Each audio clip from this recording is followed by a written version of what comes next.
Hoy domingo de resurrección quisimos venir de blanco, ustedes se dan cuenta, se vinieron ellos de blanco, porque los cristianos en el primer siglo, los domingos de resurrección se vestían de blanco, así como uno se pone de negro en un funeral, símbolo de luto, de dolor. Ellos se vestían de blanco para recordar y celebrar que Jesús ha resucitado. Y tenían un saludo característico. En vez de decir ¿qué hubo? Buenos días, ellos se saludaban el domingo de resurrección, se saludaban: el Señor ha resucitado. Y el otro le contestaba: ha resucitado de veras. Era el saludo de domingo de resurrección. Y hacerlo 3 veces en la Biblia, algo que se repite 3 veces, es una manera de expresar total certeza, seguridad. ¿Qué tal si lo hacemos? A ver, yo digo el Señor ha resucitado y ustedes responden, y lo hacemos 3 veces, pero con convicción, con ganas, con ánimo, ¿sí? Vamos a ver, el Señor ha resucitado. El Señor ha resucitado. El Señor ha resucitado. Así es, y está vivo, y está aquí, y está en nosotros, si hemos recibido a Jesús como Señor y Salvador. El Señor está vivo. Hay una expresión muy conocida que dice así: comamos y bebamos, que mañana moriremos. ¿Es cierto esto? Esta es una expresión que algunos se la atribuyen a Epicuro, el filósofo hedonista por excelencia. Pero realmente eso viene de muchos siglos atrás. Aún el profeta Isaías, hablándole al pueblo de Dios, en un momento en que el pueblo estaba desviándose, alejándose del Señor, estaba solamente viviendo en el presente. Isaías les dice: ustedes están solamente comiendo y bebiendo, pensando que mañana van a morir, y no están pensando en la trascendencia de la vida. Quiero que pensemos seriamente en esto. Hoy, un domingo de resurrección, ¿qué tiene que decirnos un domingo como hoy, una celebración como hoy, a nuestras realidades, a nuestros problemas, a nuestra enfermedad, a nuestras situaciones familiares, económicas? ¿Qué tiene que decirle eso? ¿Es solo una celebración espiritual, religiosa, que no tiene ninguna incidencia en esos aspectos tan domésticos y diarios de la vida? Quiero que pensemos seriamente en esto. Y esta era la preocupación de Pablo con los cristianos en aquella época en Corinto, cuando Pablo ve que están desviándose y no están entendiendo bien qué significa la resurrección. ¿Qué significa esto de la resurrección de Jesús? Y cómo la resurrección de Jesús impacta, afecta, trastorna, si quiere ponerlo en esos términos, alborota, revoluciona la vida del ser humano. Cambia la vida del ser humano. Y Pablo escribe así. Yo quiero que usted abra su Biblia en 1 Corintios 15. Si usted necesita Biblia, levante la mano, por favor. Tenemos algunas para allí proporcionarle. Levante la mano, que los anfitriones le van a acercar una Biblia, y que usted pueda mirar allí la palabra de Dios. ¿Qué debemos recordar un domingo de resurrección en medio de la situación que cada uno está viviendo? Dice así la palabra de Dios. 1 Corintios 15:1. Le puse el texto también allí en el bosquejo. Estamos en un tiempo de inmediatez. Comamos y bebamos. La cultura de la inmediatez. Todo tiene que ser rápido. Todo tiene que ser pronto, porque el tiempo se acaba. La vida es una y hay que disfrutarla. Algunos inclusive dicen, como el eslogan, just do it, en inglés: solamente hazlo, solamente disfrútalo, hazlo ya. ¿Qué tiene que decir la Biblia? Vea lo que dice aquí 1 Corintios 15:1. Dice: ahora, hermanos, dice Pablo, le habla a creyentes, quiero recordarles el evangelio que les prediqué. Ojo con esto, en esta tarde ya, quiero que pensemos en esto. Quiero recordarles, recordemos nosotros el evangelio que se nos predicó. Si algo tenemos que recordar hoy es el evangelio. Y ese evangelio tiene unas características particulares. Primero dice acá el evangelio que les prediqué. Vale decir, es un evangelio que tiene que ser predicado. El evangelio significa buena noticia. Y es una noticia que tiene que ser anunciada, predicada, proclamada, comunicada, transmitida. El evangelio es la mejor noticia que el ser humano puede escuchar. Y ese evangelio tiene que ser predicado. Ahora, este evangelio, dice, este mismo, también dice, es el mismo que recibieron. Vale decir, esta buena noticia puede ser o recibida o rechazada. Esta es una noticia y es la mejor noticia que el hombre puede escuchar. Puede ser recibida o rechazada. Y también es una noticia en la cual podemos mantenernos firmes o no. Si puede ver el versículo ahí, dice, en la cual se mantienen firmes.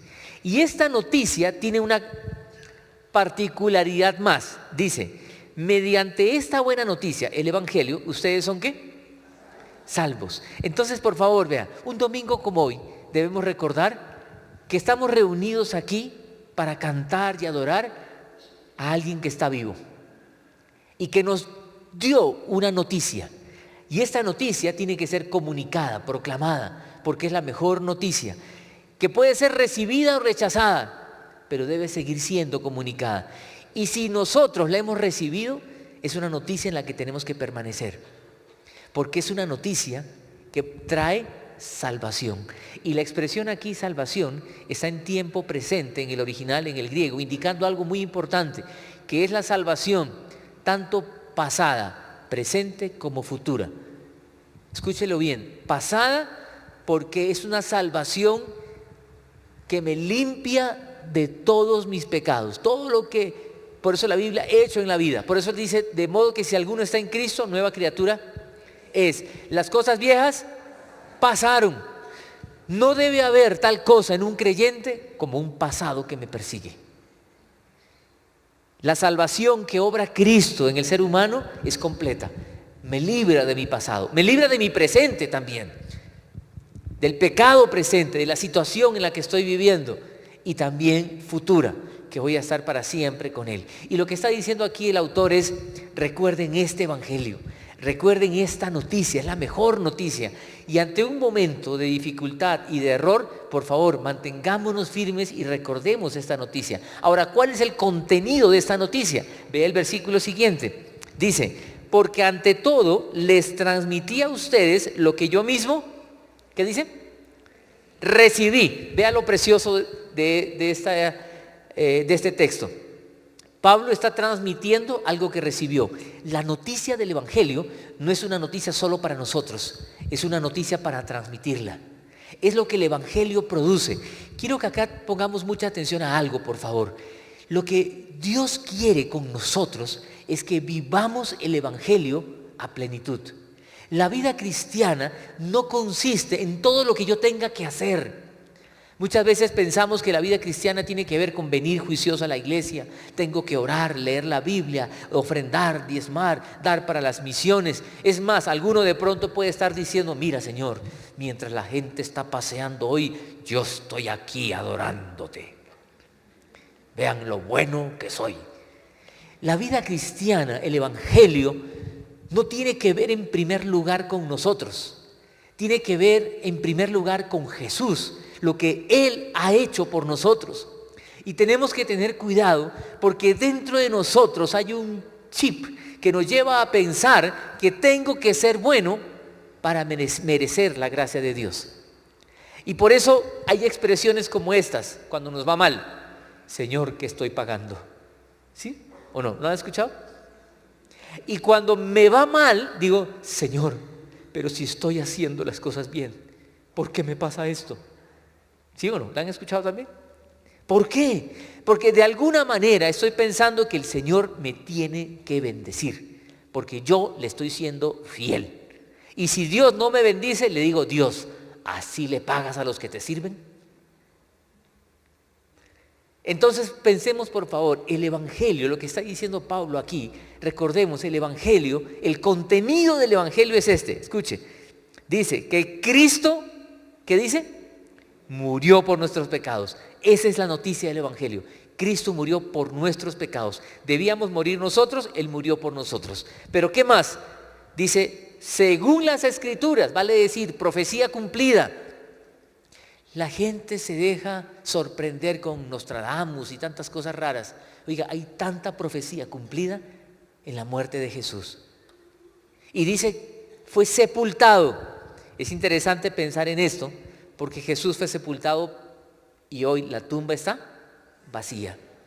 Cualquier fundador de cualquier religión, podemos decir, ahí están sus restos y ahí está su tumba. De Jesús no, la tumba está vacía, Él está vivo. Para el Imperio Romano, que tenía el poder económico, político, social de aquella época, bastaba con presentar el cuerpo de Jesús. Aquí está el cadáver. No pudieron. Jesús, el Evangelio es, Cristo murió por nuestros pecados, fue sepultado, pero luego dice, resucitó al tercer día según las Escrituras. Ese es el mensaje del Evangelio. Así de sencillo, pero así de profundo también. Porque cuando entendemos el mensaje del Evangelio, la vida cambia. Cambia. Y lo que Pablo está diciendo acá, el Evangelio nos habla de un Jesús vivo y resucitado. Y trata de demostrar la resurrección. Y vean, y quiero que lea conmigo, versículo 5, vean lo que dice Pablo. Dice, y que se apareció, habla de Jesús, ¿a quién? A Cefas. Y luego se apareció a los 12. Después se apareció, versículo 6, a más, ¿de qué? 500 hermanos a la vez. Imagínense eso, se apareció a más de 500 personas. Yo creo que eso quita la idea que algunos tienen que las apariciones de Jesús fueron alucinaciones y alucinaciones colectivas. No existe en la historia un registro de alguna alucinación siquiera de más de 2 docenas de personas. Aquí habla de 500 personas a la vez que vieron a Jesús. Y sigue diciendo, y dice, luego se apareció a Jacobo, versículo 7, más tarde a todos los apóstoles, y por último, como a un nacido fuera de tiempo, se me apareció también a mí. Vale decir, lo que está diciendo Pablo aquí, el Señor resucitó. Pero la pregunta es, bueno, listo, este es el Evangelio en el que tenemos que estar firmes. Este es el Evangelio que nos habla que Cristo murió y resucitó por nosotros. ¿Cómo afecta eso mi vida? Y quiero que piense ahí en el versículo 12 en adelante. Vean lo que dice. ¿Cómo afecta eso mi vida? Vean, primero Pablo lo pone aquí en un sentido negativo. Dice, ahora bien, si se predica que Cristo ha sido levantado de entre los muertos, ¿cómo dicen algunos de ustedes de que no hay resurrección? Si no hay resurrección, entonces ni siquiera Cristo ha. ¿Qué pasaba en aquella época? Habían personas que decían, bueno, Cristo resucitó, pero usted y yo no vamos a resucitar, olvídese. Las personas judías que tenían como la línea de los saduceos, ellos no creían en la resurrección. Los que tenían la influencia griega con ese pensamiento platónico de que el cuerpo es la cárcel del alma, ellos menos iban a pensar en la resurrección. Y cuando escuchan de que vamos a resucitar, porque usted y yo vamos a resucitar. Escúchelo bien, vamos a resucitar. Ellos decían, no puede ser, que Cristo resucitó, bien, pero nosotros no. Y Pablo dice, no Señor, si Cristo no resucitó, tampoco resucitamos nosotros. Y vea lo que sigue diciendo, versículo 14. Y si Cristo no ha resucitado, nuestra predicación no sirve, ¿qué dice? Para nada. Tampoco la fe de ustedes no sirve para nada. Aún más resultaríamos falsos testigos de Dios. Versículo 16, porque si los muertos no resucitan, tampoco Cristo ha resucitado. 17, y si Cristo no ha resucitado, la fe de ustedes es ilusoria y todavía están en sus pecados. En este caso también están perdidos los que murieron en Cristo. Vale decir, si Cristo no resucitó, estamos haciendo el oso. Todo esto es perdido, no vale para nada, no sirve para nada. La fe es vana, es ilusoria, somos testigos falsos y todo esto es una farsa. Pero Pablo por eso demuestra una vez más, Cristo sí resucitó. Hay un hecho, es un hecho histórico. Jesús resucitó, hay evidencias históricas de esto. Y Pablo dice, lo vieron muchos y más de 500 personas a la vez. Nadie pudo negar la resurrección, es un hecho histórico. Personas que a lo largo de la historia han tratado de investigar para negar la resurrección han acabado de rodillas reconociendo Jesús resucitó. Si Jesús resucitó, todo es verdad. Todo es verdad. Él dijo ser Dios y lo demostró resucitando de los muertos. Está vivo. Pensemos en eso. A veces nosotros nos acostumbramos. Sí, está vivo. ¿Se ha puesto a pensar en que digamos que alguien que murió está vivo? Piensa en su bisabuelo o tatarabuelo, resucitó. Usted dice, ¿cómo así? Está loco. Jesús resucitó y está vivo. Y como Jesús resucitó, ahora quiero que estos versículos que hemos leído lo pongamos al revés, en positivo. Porque ya no es decir, si Cristo no resucitó. Vea, por favor, versículo 13.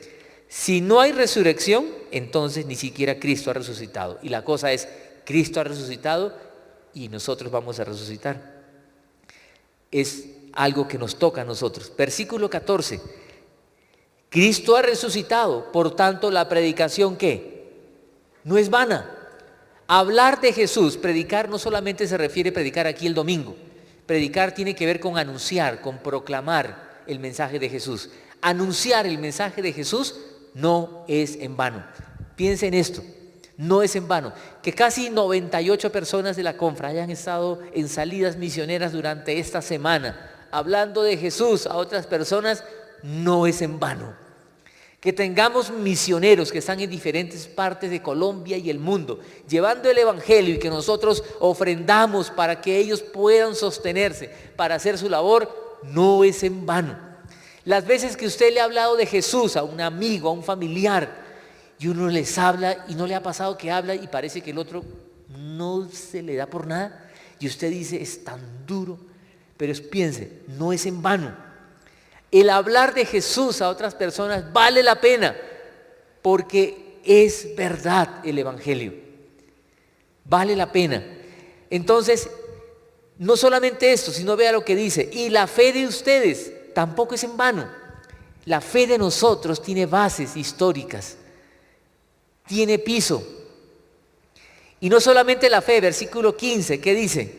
Que somos testigos ¿qué? Verdaderos. Si Cristo no resucitó, somos testigos falsos. Como Cristo resucitó, ¿qué somos? Testigos verdaderos. Y tenemos que dar testimonio de Jesús. Anunciar que Jesús es el Señor. Y Pablo dice, lo que yo recibí, lo entregué. ¿Se ha puesto a pensar? Recuerde por un momento, ¿de quiénes recibió usted el evangelio? Solo así piense, yo lo recibí y haga memoria. ¿Puede recordar nombres de personas? Qué bueno. Ahora piense a quienes usted le ha entregado el evangelio. ¿Puede recordar nombres de personas? No hay mayor gozo que ser un canal de bendición. Creo que allí uno vive la experiencia cuando la Biblia dice, de su interior correrán ríos de agua viva. El permitir ser bendición para otros. Y no solamente testigo verdadero, vea lo que dice más adelante, en el versículo 17. Si Cristo no ha resucitado, la fe de ustedes es ilusoria, todavía están en sus pecados. Pero como Cristo resucitó, nuestra fe no es ilusoria y ya no estamos en pecado. Vale decir, somos perdonados. Es verdad el perdón. Todo esto es cierto. Es cierto. Y no solamente esto. Vea al final del versículo dice, si la esperanza que tenemos en Cristo Jesús fuera solo para esta vida, seríamos los más desdichados de todos los mortales. ¿Qué es lo que Pablo dice? Todo lo que yo sufrí, y él habla de sus sufrimientos en 2 de Corintios, todos los sufrimientos, si Jesús no resucitó, es en vano. Pero gracias a Dios sí resucitó, por tanto no somos los más desdichados, sino todo lo contrario, somos los más dichosos de esta vida. Porque seguir a Jesús resucitado, es la mejor experiencia en la vida, es la mejor decisión que podemos tomar, seguir a Jesús. Y algo más, vea el versículo 51 y 53, se lo pongo aquí en la pantalla para que lo pueda ver y lo pueda leer. Vea lo que dice, fíjense bien, dice el versículo 51, así empieza. ¿Lo tenemos allí, por favor? Dice, fíjense bien, el misterio que les voy a revelar. Ojo, vea lo que estamos diciendo. Hoy usted va a leer en la Biblia un misterio. Fíjense bien el misterio que les voy a revelar. No todos, ¿qué? Moriremos, pero todos seremos transformados. Vamos a resucitar. ¿Y por qué no todos moriremos? Porque si el Señor viene en este momento, pues estamos aquí, vivos. Pero todos seremos transformados. Dice, en un instante, en un abrir y cerrar de ojos, al toque final de la trompeta, pues sonará la trompeta. Y los muertos, ¿qué dice? Resucitarán con un cuerpo, ¿cómo? Incorruptible. Y nosotros seremos transformados. Porque lo corruptible tiene que revestirse de lo incorruptible y lo mortal de inmortalidad. ¿Qué tiene que ver la resurrección con nosotros? Que somos perdonados, que somos testigos veraces, que tenemos una buena noticia que comunicar, que todo es verdad y que esta vida es pasajera porque vamos para la eternidad.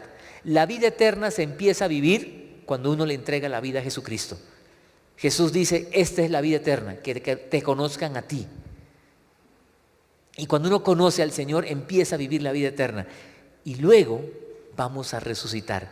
Y esa resurrección, ojo, vamos a resucitar en gloria. Otros van a resucitar para condenación eterna.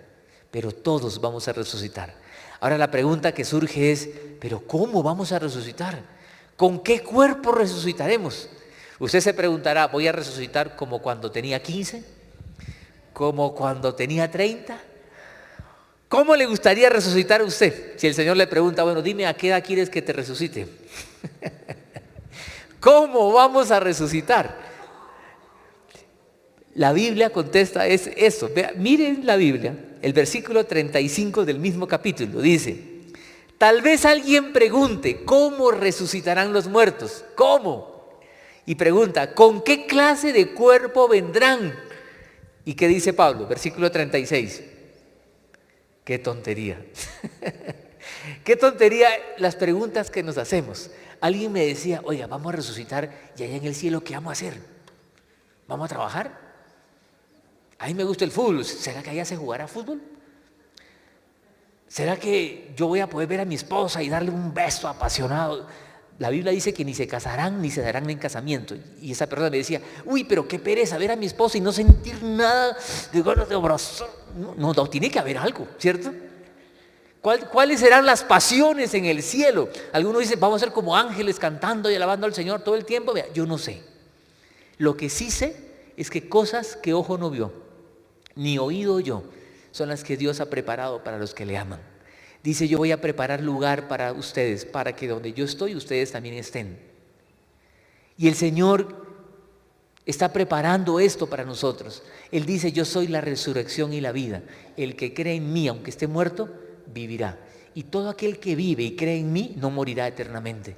Vamos a estar para siempre con el Señor. Pero esto no solamente es una esperanza futura, como que vivimos en esta tierra sufriendo, esperando la muerte para gozar del cielo. No. La vida eterna se empieza a gozar desde ahora, porque desde ahora gozamos la presencia del Señor. Por eso la Biblia dice también, bienaventurados los de corazón limpio, porque ellos, ¿qué dice? Verán a Dios. Aquí vemos a Dios. Comenzamos a ver a Dios en nuestros conflictos, en nuestra enfermedad, en el diario vivir. ¿Sabe por qué? Porque Dios tiene el control de todo. Y a veces no entendemos algunas realidades que estamos sufriendo, como la gente en Corinto tampoco. Pero cuando uno vive con una perspectiva de eternidad, puede ver esta vida de una manera distinta. Y es lo que quiero que pensemos. El Evangelio revoluciona tanto la vida que cambia nuestra manera de ver la familia, que cambia nuestra manera de ver la profesión, cambia la manera de ver el dinero, todo tiene una perspectiva distinta, aún la muerte. Por eso Pablo va a decir que para mí el vivir es Cristo y el morir, ganancia. ¿Ven lo que estamos diciendo? Tenemos que tener cuidado con esto. Pablo por eso empieza diciendo, recuerden el Evangelio. ¿Sabe qué pasa? Que el Evangelio está siendo mal entendido. Un autor, Tim Keller, habla acerca de esto y dice, el Evangelio, así como Jesús fue crucificado entre dos ladrones, dice, el Evangelio ha sido por años crucificado entre dos ladrones. Por un lado, el ladrón del legalismo, que lo que dice es, si usted es cristiano, venga a la iglesia. Si usted es cristiano, qué bueno que no se fue a pasear en Semana Santa, sino que estuvo orando y ayunando. Y usted dice, qué buen cristiano que soy. Hay gente que me dice, pastor, ya ve que yo estoy diezmando, vea. ¿Sabe que yo no veo quién da, quién no da? Para eso hay un consejo de ancianos, un anciano de finanzas, etcétera, porque usted lo hace para el Señor, no para que el pastor lo vea. Yo no veo quién hace eso. Por eso puedo mirar a los ojos a cada uno y saber, eso es cosa de usted con el Señor. Ahora, no quiero que usted diga, yo me toca dar, me toca orar. No, si usted está viviendo un cristianismo así, está metido con este ladrón que se llama legalismo. Eso no es el evangelio. Eso es obligado a vivir para intentar agradar a Dios y luego se queja cuando Dios no le da lo que él quiere. Y el otro ladrón se llama libertinaje. Es decir, Chuchito me ama tanto, Papito Dios me ama tanto que Él sabe mis debilidades y Él me perdona mis pecados. Por eso Él sabe que a veces mi esposa se pone de mal genio y yo necesito una canita al aire, porque Él me perdona. ¿Sí? Entonces yo voy a la iglesia cuando tengo ganas o cuando siento ganas de ir y adoro, y cuando el Señor todavía no me ha convencido de eso, entonces no lo hago. Y vive la vida muy fresca, porque Dios me ama, y como Dios me ama, Dios nos ama a todos y puedo vivir como me dé la gana. Ay, dejen de ser jueces. Usted nunca ha pecado, ¿cierto? Es el que quiere vivir supuestamente con base en el amor y distorsiona el amor, quiere vivir solo en la gracia y distorsiona la gracia y vive en desgracia, porque no entiende la gracia. Cuando el evangelio es diferente, el evangelio es libertad. Lo que Pablo le dice a esta gente es, ustedes van a resucitar, ustedes son seres trascendentes y están de paso por esta tierra. Y todo lo que Jesús dijo es verdad. Por eso en el versículo 33, yo quiero que usted lo mire, por favor, y vamos terminando. Mire el 33 lo que dice. No se dejen, ¿qué? Engañar. Las malas compañías corrompen las buenas costumbres.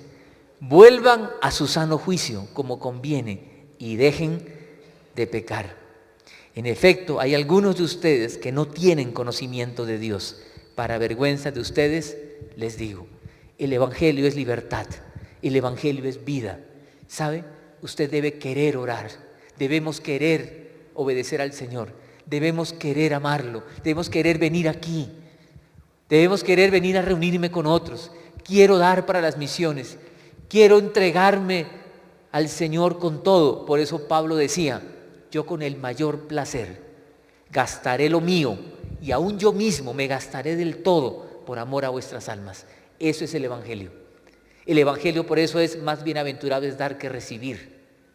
Por eso el evangelio es poner el mundo patas arriba, porque este mundo ya está patas arriba y al ponerlo patas arriba lo estamos enderezando. El evangelio cambia la vida totalmente. En el perdón, me ofendieron, que me pidan perdón. No, yo voy y yo pido perdón. Más bienaventurado es dar que recibir. ¿Qué evangelio creemos nosotros? ¿Creemos en este evangelio? Este es el evangelio que revoluciona la vida. ¿Sabe una cosa? La iglesia no va a ser revolucionada. Queremos mejorar la alabanza, ya mejoramos las sillas, el tapete y queremos seguir mejorando. Pero la iglesia va a mejorar cuando el evangelio sacuda nuestra vida y nos permita ver la vida de una manera distinta. ¿Queremos eso para nosotros? Donde no hay que decirle a las personas, venga, camine a orar, ore. No, yo quiero orar. Un autor hablando de la oración dice, las oraciones de un pueblo que ha sido tocado por el evangelio son oraciones de arrepentimiento, de búsqueda de Dios y de súplica pidiendo que Dios sacuda a su nación. Esa es la oración de primera línea, dice este autor. Las oraciones de alguien que no ha entendido el evangelio es que solamente ora, Señor, líbrame de estos problemas. Señor, sáname de esta enfermedad. Señor, arregla mis cuentas económicas. Señor, solamente está pidiendo por lo inmediato. No digo que esté mal, por favor. Oremos por todo eso, oremos por esas necesidades. Es la necesidad sentida de nuestro corazón, pero hay una necesidad mayor que tiene una influencia poderosa en esas realidades domésticas, que es la realidad de que Cristo Jesús llegue a nuestra vida y nos transforme totalmente. Y es allí cuando el malgeniado se amansa, es cuando el mentiroso se vuelve veraz, y cuando el infiel se vuelve fiel, y el mezquino generoso, y el ocioso en servidor, y comienza a gozar la vida. Esa es la vida que Dios quiere. Es como el hombre enamorado, la mujer enamorada, quiere ir a la casa a ver a su amada, a su amado, no como aquel que está aburrido y dice, no, me toca ir a la casa, y me toca dormir al lado de esta vieja. Esa es la religión. ¿Se ha puesto a pensar cuánta religiosidad hay y cuánto legalismo hay en nuestra sociedad? Vivimos como un pueblo enamorado del Señor, que tiene una perspectiva de eternidad. Por eso es que no comemos y bebemos porque mañana moriremos. No, comemos y bebemos y disfrutamos la vida, entendiendo que vamos a la eternidad con nuestro Señor. Acompáñenme a orar. Señor Jesús, todo es verdad. Tú te levantaste de los muertos y todo es verdad. Nos has dado perdón de pecado, vida eterna. Y queremos como iglesia, Señor, darte gracias y decirte, Padre, úsanos como testigos verdaderos en este tiempo, para decirle a Colombia, para decirle a nuestros familiares, amigos, que en ti hay esperanza. Señor, que ellos puedan buscarte con todo el corazón, para que el principal problema de no entender el Evangelio y no conocerte sea resuelto. Y de esa manera podamos ver de una manera distinta todos los problemas domésticos que nos agobian. Señor, gracias porque tú eres todopoderoso. Y gracias, Señor, porque tú nos das la vida eterna. Gracias, Señor, porque vivir contigo en esta tierra es lo mejor, aún en medio del dolor y la enfermedad. Porque en medio de todo tú tienes procesos pedagógicos con nosotros, formativos. Señor, queremos vivir esta vida, como Pablo decía, gastar lo nuestro y aún nosotros mismos gastarnos del todo por amor a las personas por las cuales tú diste la vida en la cruz. Señor, como iglesia, muévenos a compartir de tu fe con otras personas, a decirle a otras personas que no hay mejor vida que caminar contigo.